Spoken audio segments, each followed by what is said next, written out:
बे 3,500 पस्टनि इन्टारभिउआ क'क्राझाराव जागौमोन नोंथांमोननि गामियाव मोनदोंना मोनाखै टारगेट फर ग्रेडनि साख्रि मोनदोंना माजबाटनि एमएलए आङो एकदम बिटिसिनि जोबथा बेनिफ्राय आरो बिटिसि गैला आरो फार्स्ट नायदे दा नोंथांमोनखौ बेवहाय फैनानै जों जि एसे सहाय होफानो हायो बेबायदि हिसाबै जों फैदों आरो नोंथांमोनाबो फ्राय बे खोथाखौ हमदांनो हाखाजोबथारबाय मानो होनोब्ला बिथांमोननि सरकारा 4.5 बोसोर बारबाय मोनसे सरकारनि मावनाय दांनायखौ बुजिनो बारा गोबाव सम नाङा नांगौसै रायजोफोर आंनि बुजिनायाथ' 3 बोसोरावनो जों गासिबो हमदांजोबनो हायो मोनसे सरकारा मोजां जागोन ना गाज्रि जागोन खामानि मावनो हागोन ना हाया बेखौ जों 3 बोसोरावनो हमनो हायो दा 4.5 बोसोर बिथांमोननि सरकार सोलिगासिनो दं रायजोनि गेजेराव बुंदोंमोन जे जों ओरै दफा सुक्ति खालामनानै लाबोबाय आरो बेफोर जायोबा जोंनि हारिया गोबां जौगासिगोन बिटिसिआ गोबां जौगासिगोन बयबो जों शान्ति थानो हासिगोन अनेक खोथा बुंफैबाय इलेक्शननि सिगां बिथांमोना आरोबाव इलेक्शन मेनिफेस्टो बानायबावबाय बिदिनो नखर नखर साख्रि होनाय दहायथ' बुंदों मात्र एनडिएफबिनि केडारल' नङा होमबा बिनि बादैबो बुंबावदों नखर नखर सोरबाफोर फरायनाय दंब्ला गासिबो नखराव सासे साख्रि होगोन बेखौबो बुंदों जोंहा सेल्फ हेल्प ग्रुप आइजोफोर जायफ्रा सेल्फ हेल्प ग्रुप दङ बे आइजोफोरनो 10,000 नङा 15,000 नङा खनसेयावनो 75,000 होगोन बेबो बिथांमोननि इलेक्शननि मोनसे मेनिफेस्ट'मोन मोनसेया जाहैलायबाय ओमफ्राय मा हा हुनि खामानि मावना होगोन बोसोरसे नङा बोसोरनै नङा 15 दिननि गेजेरावनो बयनिबो आखायाव मियादि पाट्टा होगोन बेबो मोनसे आरो मोनसेया मामोन बिथांमोना बिपिएफनि दिनाव फुरा दुर्नीति जाजोबबाय बिपिएफनि सेला बेलाफ्रा बिटिसिनि फैसाखौ जाजोबबाय एबार जों फैयोब्ला जाख्ल'नायखौ फुराफुरि बन्द खालामजोबगोन नङा मोनसे बुंनाया दा बेफोर खोथाखौ नोंथांमोना फ्राय दा बे 3 बोसोराव हमदांनो हाजोबबाय गासिबो उल्था नङासै रायजोफोर बुंनो थाङोब्ला गासिबो उल्था बिथांमोननि मावनाया गासिबो उल्था दा ओंखायनो दिनैनि दिनाव बिथांमोना बेफोरबायदि खोथाखौ बुंनो हाला बिथांमोना दिनै साख्रि होनायनि खोथाखौ बुंनो हाला बोरै बुंबावगोन बिटिसिआ गावहानो निजा थार्ड ग्रेड 4 ग्रेड साख्रि होनो हानाय गोहो दंमोन आरो बेखौ सुक्तिनि गेजेरजों 2003 सनाव हाग्रामा महिलारि बिथांमोना लानानै फैदोंमोन जायनि जाउनाव जोंनि थार्ड ग्रेड 4 ग्रेड साख्रिखौ थांनाय 15 बोसोर हाग्रामा महिलारि बिथांनि दैदेननायाव जोंनि बिटिसिनि लाइमोनफोरखौनो इन्टारभिउ फासिनानै होदोंमोन नाथाय देग्लाय मा जाखो साख्रिया उल्टा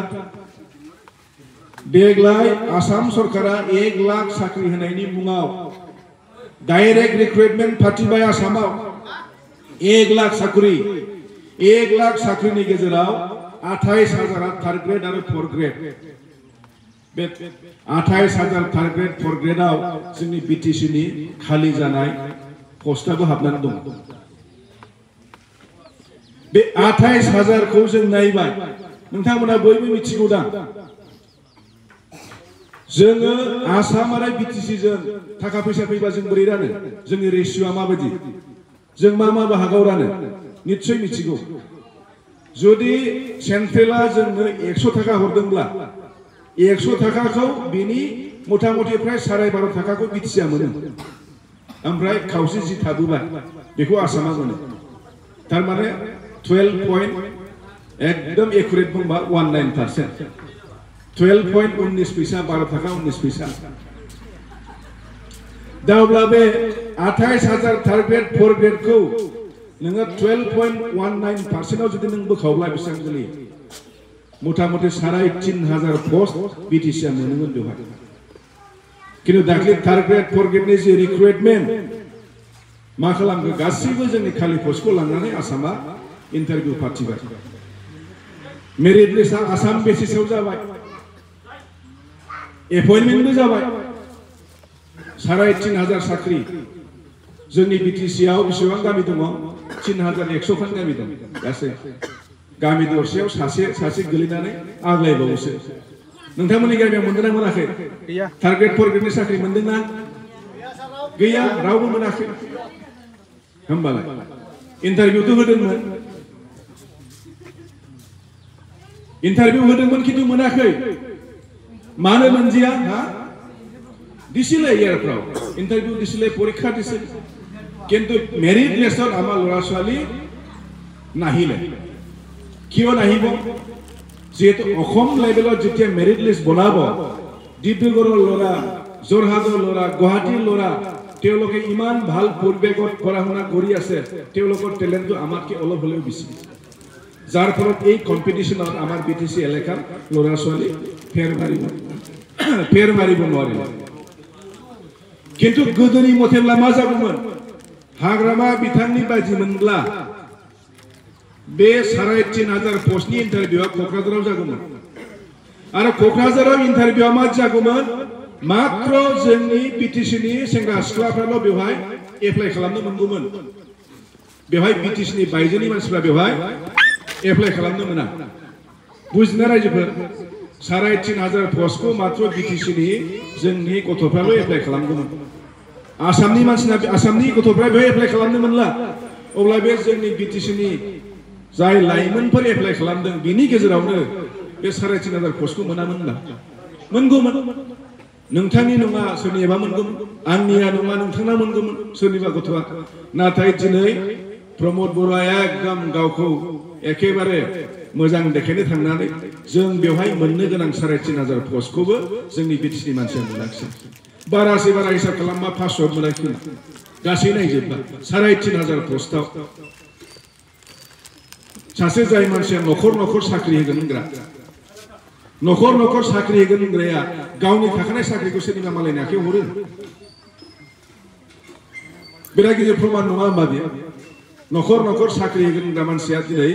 गथाय साख्रि होनो हानाय गावनि पावारखौनो मालायनो हगारना लाबाय बेफोर मोनसे उदाहरण प्रमाण आं बेखौसो बुंदों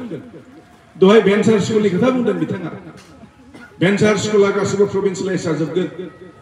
जों बेसेबां फोरोंगिरि लोगोफोर दं जों बादा होनो हायाखै जोंखौ गारि खारजोबदों जों बिपिएफनि बेसेबां महिला सेलनि मानसिफोर दङ जों सामफ्रामबो थाग्रायानो न'खर साख्रि मोनगोन होननायखाय बाब जोंहाबो गथ' दं साख्रि मोनबालाय माथो पार्टि सार्टि नायबावनो दे बिसोरनो भट होनोसै होनना भट होबाय दा मा नुखो मोनसेबो गैया नैबेबायदि रोखोमनि दा ओंखायनो दिनैनि दिनाव बिथांमोना बेफोर खोथाखौ बुंनो हाला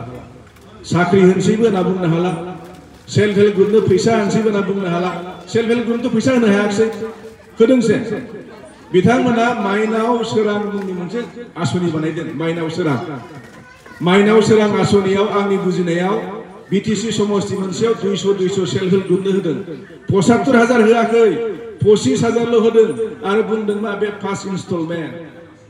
आरो जोङो खनसे 25 होबावगोन आरो खनसे 25 होबावगोन किन्तु होनो हायाखै बेखौथ' जों होखांखाबाय होआखै आं एमएलए आं मिथियोना आंनि समष्टियाव आंनि सेल्फ हेल्प ग्रुपफोरनो आङो फार्स्टआव 15,000 होदों रिभल्विं फान्ड कनकलता आसनि 10,000 होदों ओमफ्राय जायफ्रा लन लादों लन साबसिडि आरो 50,000 होदों अब्ला 75,000 जायाखै होमबालाय बिपिएफआ 75,000 होलांखांखाबाय दा बिथांमोना मा होखो मात्र 25,000 करि 200टा सेल्फ हेल्प ग्रुप नोंथांमोननि बे चिरां दुवार समष्टियाव आंनि बुजिनायाव 1,000निबो बारा सेल्फ हेल्प ग्रुप दं गैयासे 1,000निबो बारा सेल्फ हेल्प ग्रुप दं मात्र मोनबाय 200 थाया 800 मोनाखिसै